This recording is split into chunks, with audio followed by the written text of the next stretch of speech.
This is chapter 4 of the AP statistics, which is exploring bivariate data. Okay, so we're going to start with the terms explanatory and response variables. Okay, so anytime you're given a scatter plot, something that looks like this and that has a bunch of dots, the x-axis, so say this is time, and say this is, I don't know, light intensity. Okay, I don't know, light intensity. So your explanatory variable is basically what so it's the x, it's this one, time. So what you're trying to really do is find out that if as increasing or decreasing time has any effect on light intensity. Okay, so this is why this is your explanatory one and this is your response one. Okay, so it's not necessary that they give you the explanatory and response exactly in the x and y axis, so it may be changed, but you have to ask yourself that question, right? You have to ask yourself that what is the variable that's causing that I think that I want to test is causing, not test, but that I want to see is causing the variable, causing the other one to change. And the funny thing about that word cause is it's actually wrong. So you're not supposed to use it because we cannot establish just by looking at at some data and making a line and saying that, well, it appears that there's a positive, it appears that it is being influenced, but there's a difference. Appears versus causes. Okay, so you can say it appears. In fact, that is what this chapter is about, but you cannot say it causes. Correlation does not imply causation. Okay, you cannot say one variable causes another yet because you don't know that. Why? Because, well, you haven't done an experiment to find out. You just have a data. You just have some data. You don't know how this data came to be. You don't know anything about it. You're just doing an experiment. Okay, so careful not to use the word causation anywhere. Yep, so this is an explanatory variable in this case, and that would be the response variable. Okay, okay.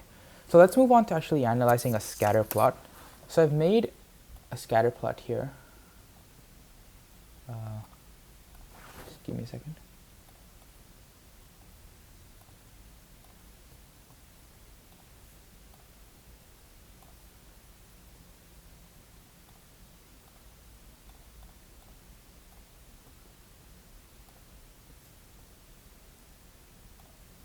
Okay.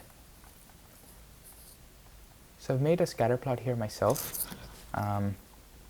So the point of this is to talk about some outliers and influential points with you guys.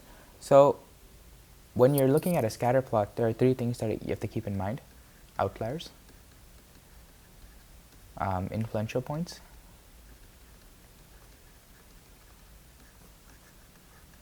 and also gaps and clusters.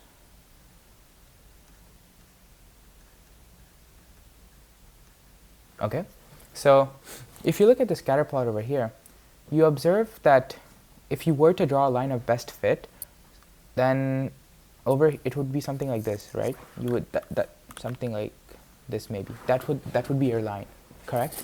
But now, say I removed this point. Say the point B was no longer there.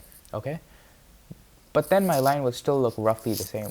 Okay, so we call this an outlier, but it's not necessarily an influential point. Okay, because if we remove it, the original line doesn't change much. But however, if we remove A, well, now what happens to the slope? Before the line was this, right?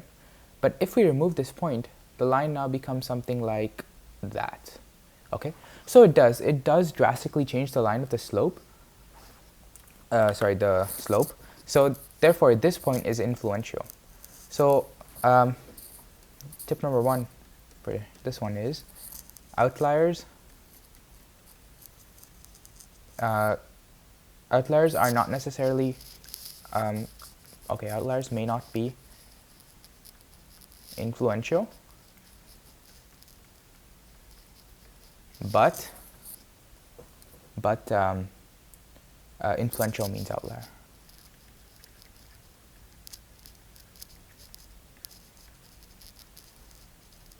Okay, so keep that in mind.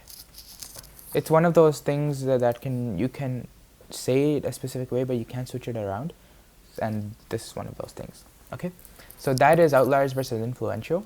And let's see. Okay, and the second thing you need to know is how to describe a scatter plot. So say we have a scatter plot.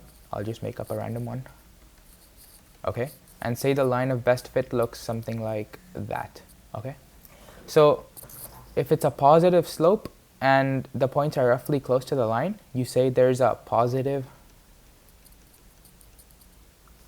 strong correlation in this one. Correlation. Okay, notice the word on correlation, no causation, just correlation. Okay, and if it was a if I had the same data but it was flipped this way, then I would say negative, because the slope is negative. And if I go back now, and if I erase this line, okay, say, oops,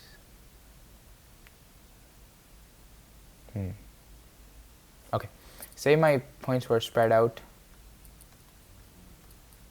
okay, and then I made the line of best fit, but now I wouldn't say strong. I would say, I think this looks, I would say moderate.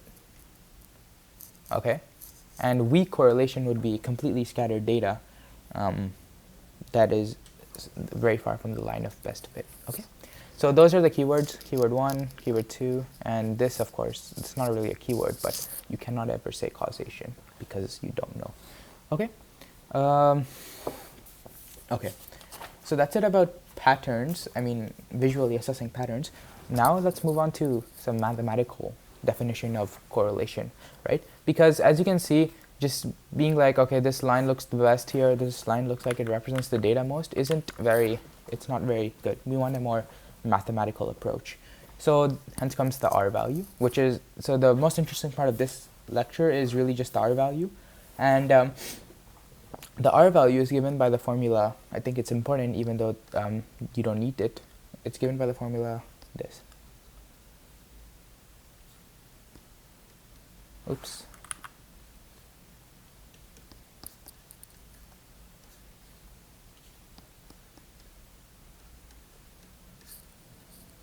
Okay, so if you remember from last time, these two things, not last time, 2 lectures ago, lecture 2, these two things are simply z-scores. This is z-score for the x data, and this is z-score for the y data, right? Because z-score is just x minus mean over standard deviation, and that is what you see here. This is for y, and this is for x, okay? So that is the R value, okay? And just by looking at this, you can observe some properties about the R value, specifically that because it's gotten by using the z-scores, it doesn't really matter if you change the axis, if you change the units, I mean. So instead of having the x-axis in, say, Celsius, I could have it in Fahrenheit, and it wouldn't matter, okay? But what does matter is, because you have a standard deviation and a mean here, and you know that both of those things are not resistant to outliers, if you add an outlier, the slope of the line, sorry, the correlation will change. And that can also be seen by this. When we removed an outlier, sorry, the influential point, the slope of the line changed very much, right? Because this, as we'll see later, this line is really just being calculated using the R value, okay? So you need to know those points that the R value is affected by outliers, okay? But doing anything, any transformation to, not any transformation, but changing units to either x or y does nothing. And tip number 2 over here only works for linear data. Okay, so if you have a parabola here in your scatter plot and you try to measure its R value, you're gonna get something close to 0, which, and if you flip this around and think about it the other way, if you get an R value of 0, there's either 2 possibilities. 1, your data is not linear, okay, or 2, there may just be no correlation. And how do you rule out the other ones? Well, how do you know if it's this one or this one? Well, we'll get to it. But yes, this is tip number 2. It only works for linear data. Okay. And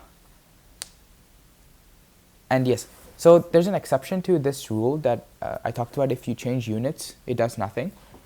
So multiplying by a negative value will flip the slope. So if I had this line and then I multiplied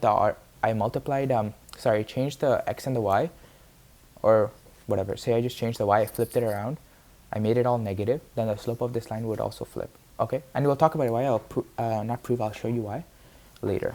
Okay. Let's see. Okay, so what does the R value really mean? It's just a measure of how closely.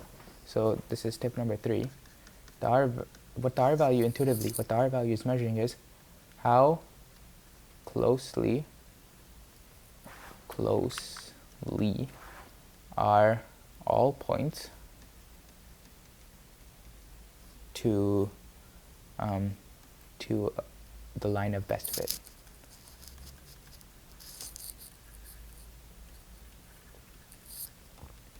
Okay, let me give you an example now. Actually, let's get that data from here. So over in this case, because the points are quite far from the line of best fit, the R value would be, so tip number 4, first of all, is that the R value can only range between -1 and 1. Okay, why? Oh, because if all the points were in a straight line, I will make new points.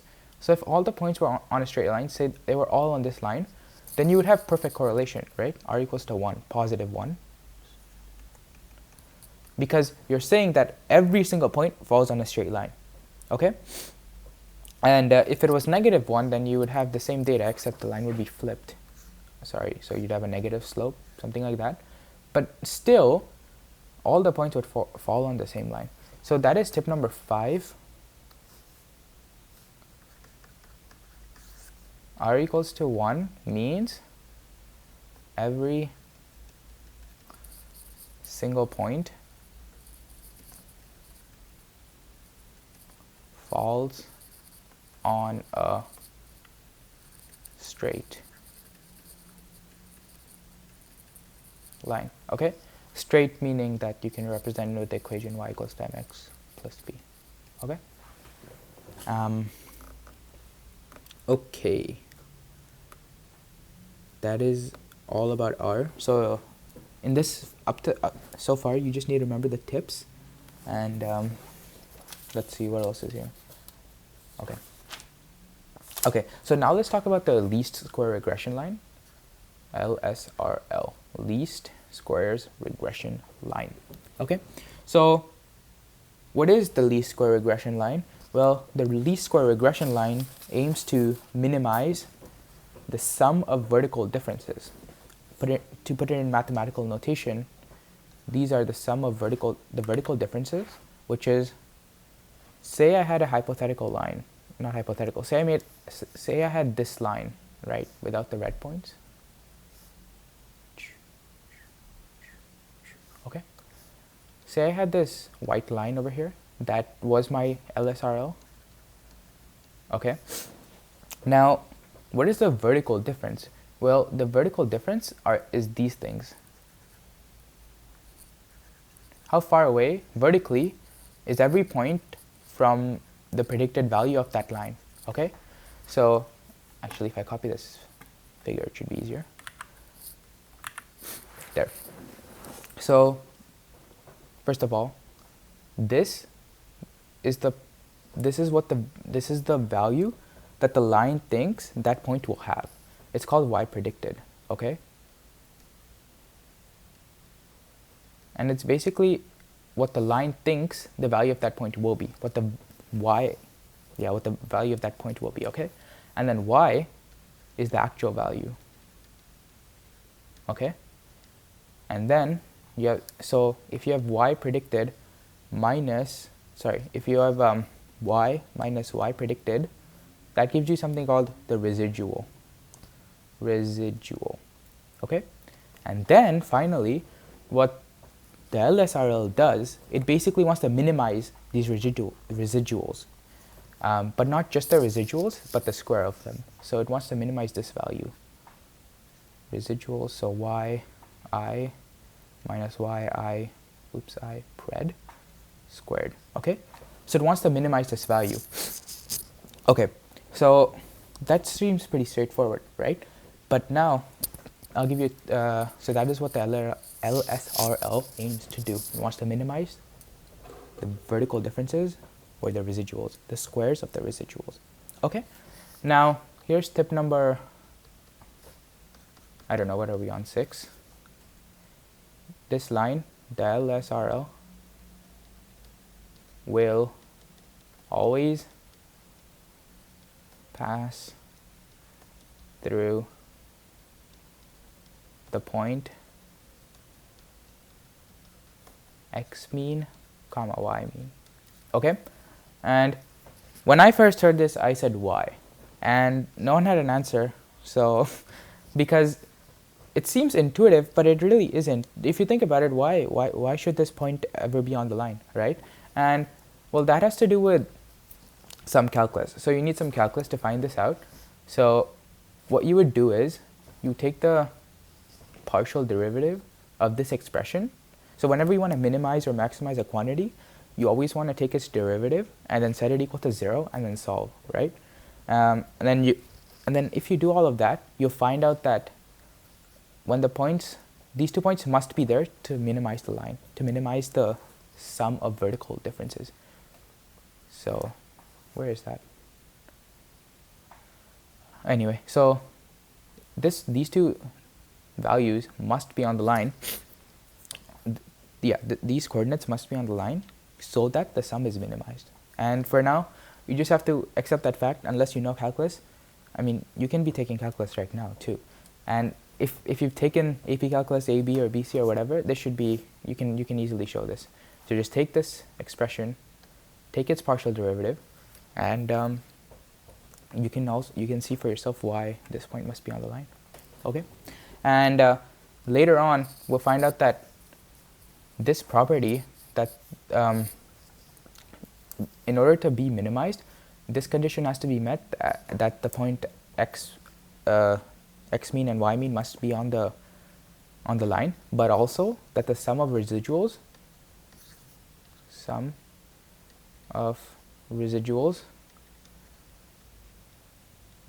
will be 0. Again, I cannot show you because that is not the scope of this course, it seems, and introducing calculus will just, yeah. So some of the residuals will always be 0, which therefore means that the mean will be 0. Okay. So you need to know tips 6 and 7. Let's see, what else is there? Okay. Oh yes. Now we'll talk about the slope of the LSRO. So the slope of this line. So so a linear line represented by y equals to mx plus b. The m of this line is given by this r, the r value, multiplied by the standard deviation of y divided by the standard deviation of x. Okay. And right. Okay. So this is equal to the slope of that line. Okay. And now if we go back to this question of why was it that when you flip the units, you multiply every single value of a variable by a negative number. So what happens really is that the slope changes, right? Because, okay, you think about it yourself. If you have a line that looks like this, and then you multiply every single point, and you make it negative, well then the slope will be this. It'll be negative, right? And because these two values are equal, because the slope of this line and rs whatever must be equal, that is why the r value will flip. Okay, this is the reason. And alternatively, you can also say that the z scores of y equals to r multiplied by the z scores of z scores of x. Okay, and we didn't show this why, but you can find it out. It's pretty easy to find out yourself, because you know what the formula for r is, this. So take this, make it x, take this, and then yeah, you can find out that this multiplied by r multiplied by zx will give you zy. Okay. Okay, what else is there?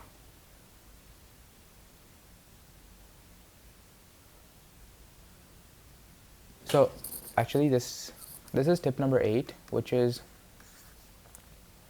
slope of LSRL equals to r multiplied by sy over sx. Okay, and okay, so let's talk about interpreting the slope, because that's a really common question and you need to know it word for word. So I'm assuming you've already memorized it, so I'll just state it briefly. Is for every increase, it's basically a normal line, y equals to mx plus b, right? So you're basically saying for every increase in the x value, the y value increases by the slope. Typical stuff, right? Let me draw a line.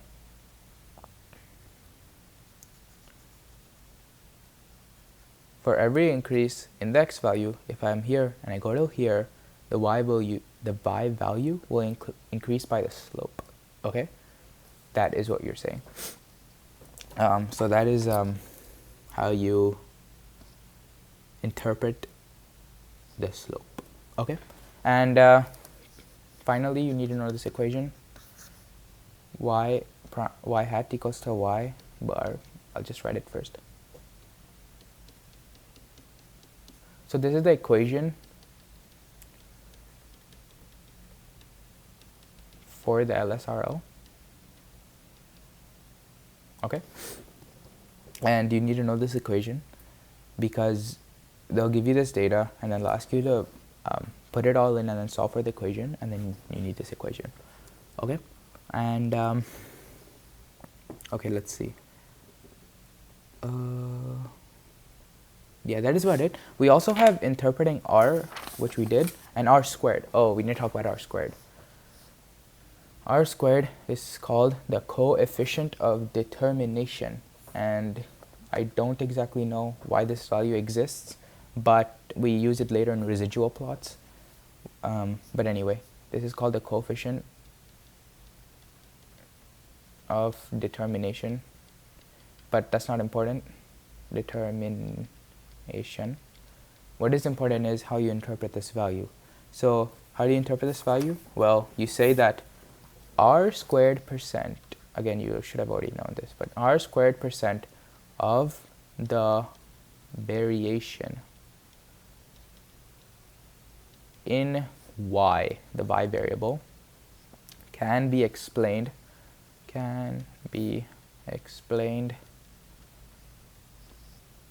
by variation in the x variable. Okay, so basically what this is saying is the r square value tells me that the variation in my output, the y variable, is explained by the variation in my x variable. Okay, so basically as y changes, x changes, x varies because y varies. No, y varies because x varies. Yeah, that's it. So you should pretty much memorize this, even though I don't want to say that, but you should memorize this. Okay, I think we've talked about everything for the regression line. I can double check.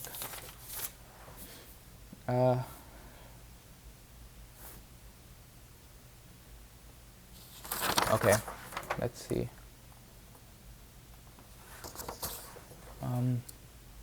Oh yes, I also made 2 additional figures.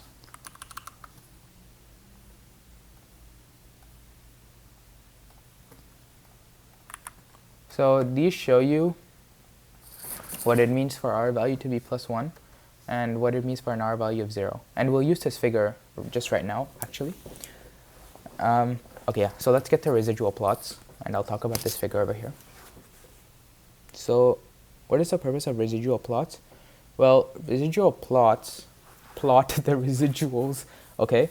So they take you have your explanatory variable on the x-axis, and on the y-axis you have the value of your residuals, Okay, and yeah,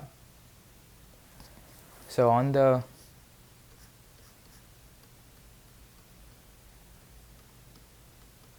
I will just repurpose this plot.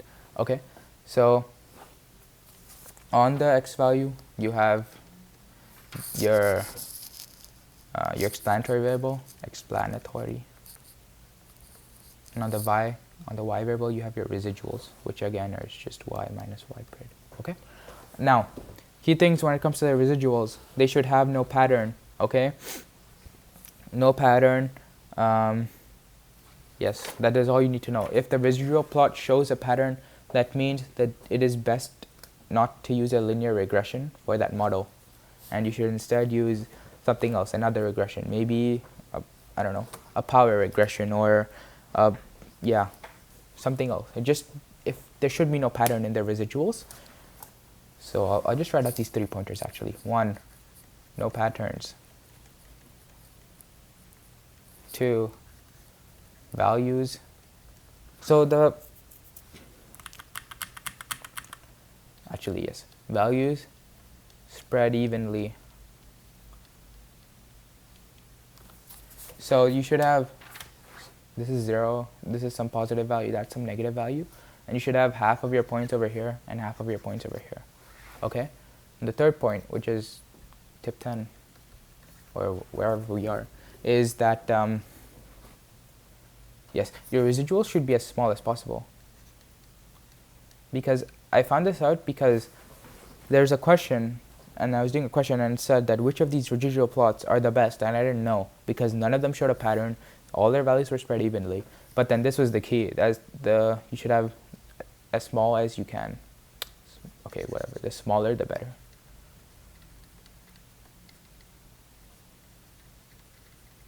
Okay, so the smaller your residuals, the better.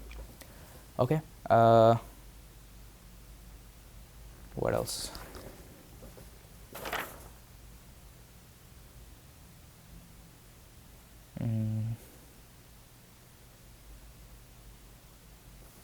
Okay, let's also talk about, we need to talk about a couple more things.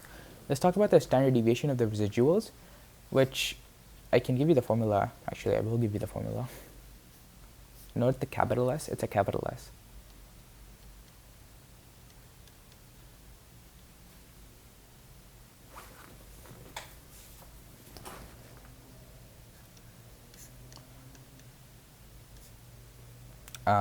So that is the standard deviation of the residuals.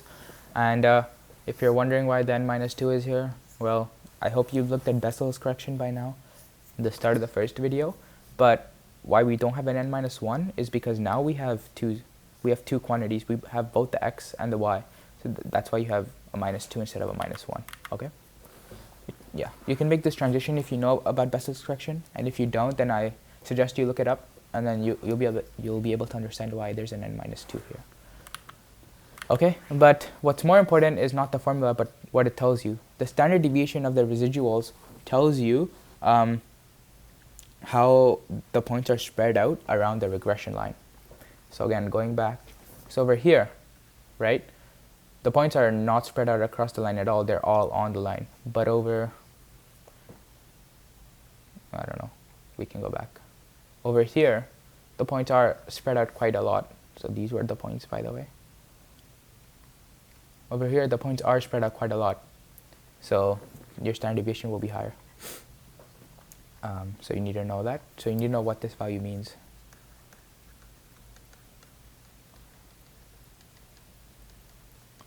They never really test you on this, but I don't know why. But this should be, you don't need to remember the formula, just what it means. Okay? Let's see. Okay, while you're analyzing residual plots, I will keep it here. For the R-square value should be high, but this is a bit of a weird one because sometimes your R-square value is high, but then your residual plot shows a pattern. So don't solely base your conclusion of whether a linear regression is the best fit just by the R value. And also the r value doesn't matter, only the r squared matters. Okay, so looking at a residual plot to see if a linear regression is the best, don't look at the r value. Okay, just look at the r squared value, because this can be really high, and then the residual plot can be completely opposite, so it will show patterns. Okay, so we're almost done. There's only 2 more things to talk about, which is the mini tab. Yay, everyone loves the mini tab. Where is it? There's the mini tab. Oh, what is this? Okay.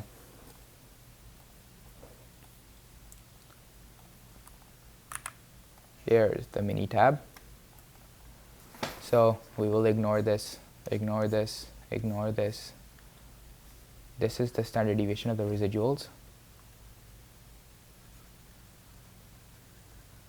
You don't use this value until, you don't use this value until a lot later, but it's good to know what it's about. Okay, now this is important. This is the slope of your regression line. So if you have y equals mx plus b, that is your slope, that is your b value. It says constant, that is your b value. So that's your y-intercept, okay? Yes, this is your line. Oh, and tip number 11, actually it will be 12 because all of these were, oh no, it's 11. So tip number, wow, nice glitch. Okay, so tip number 11 is label. Sorry.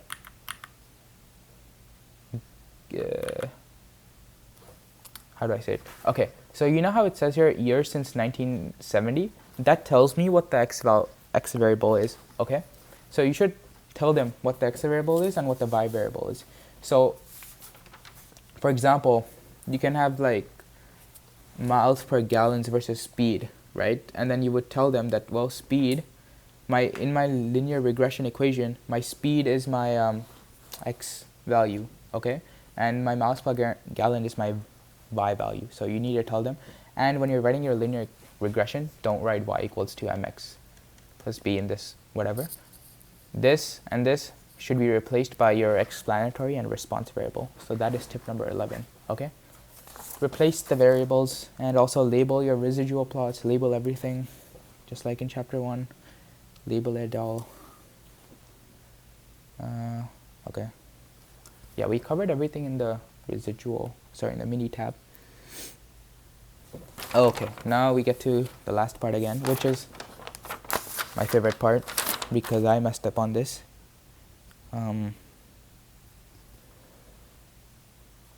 Is that it? Let me check first.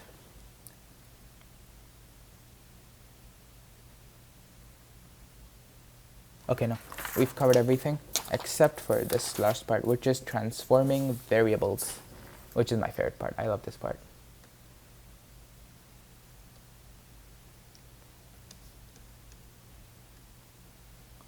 It's pretty easy, but it's fun. So this is actually, everything in this section is a tip. So tip number 12.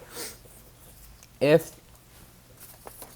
you, okay, so you already know that if the residual plot shows a pattern, then it's very likely that the data is not linear. So you would try another regression. But there's another way to evaluate this is if you have your, okay, say you have your residual plot, your scatter plot, okay? And you have the x values as the same, but what you did to the y values is you transformed them. So you used like log or whatever, right?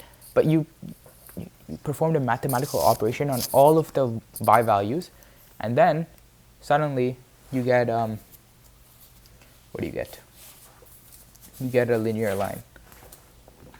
So after you've transformed it, okay, so the original data, I should completely change the approach. The original data looks like this, x, y, maybe it looks like this, okay? But after you after you logged every value of y, your new scatter plot looks like this.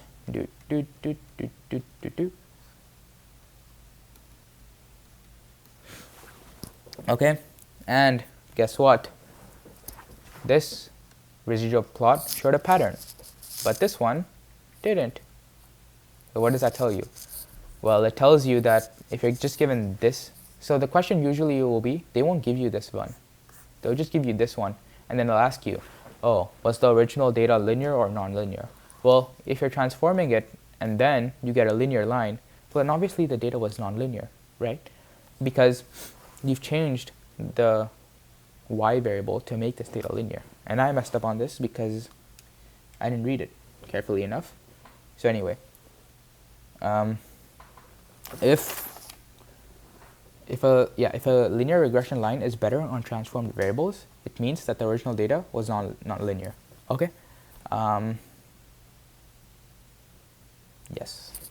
Or alternatively, of course, you could just abuse your graphing calculator and perform multiple different regressions on the same data, the original data x comma y.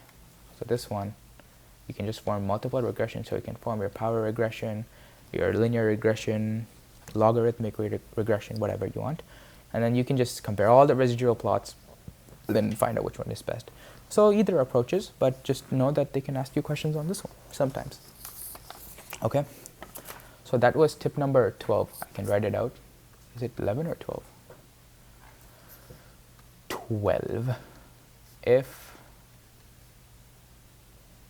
transforming either x or y or both variables, results in a good linear regression fit, then original, I cannot print, data is not linear. Okay. So once again, this makes sense because if you apply the other regression and its residual plot was better, well, this is basically saying the same thing, except, okay, so the two pathways you can approach this.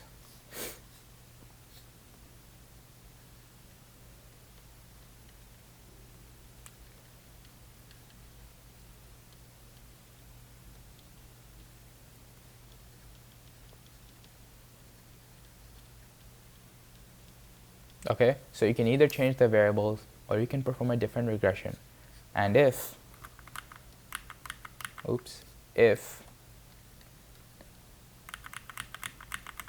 no pattern, say, for example, no pattern in residual plot, res plot, same here, well, then you can conclude that the original data is not linear, right? So same conclusion, original data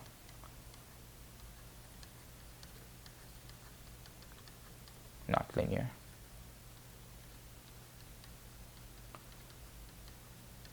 Okay, and I don't think there's anything else except for this. Yeah, that is it. Make sure you label your variables, and let's see.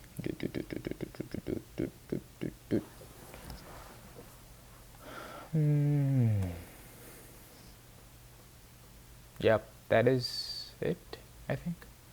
Yeah, just remember all the tips, okay? The tips are, so how do I come across these tips is basically I do all the problems and then I see which part of the textbook were actually, like, what part of the reading was useful, right? And those tips are basically that part. So I basically condensed your, 10, 15 pages of reading into a paragraph at max, so 10 or 12 tips. So, because that's all you need, right? Most of the questions are just based around those, right? Okay, I think this was a long one, but we'll see you in chapter 5 and 6. I think I'll cover 5 and 6 at once because they're relatively short. Okay, see you. Do the questions, do the problems. And yeah, the FRQ for this one should be pretty easy because you should know how to interpret everything. That's just writing. The MCQ is what's interesting here.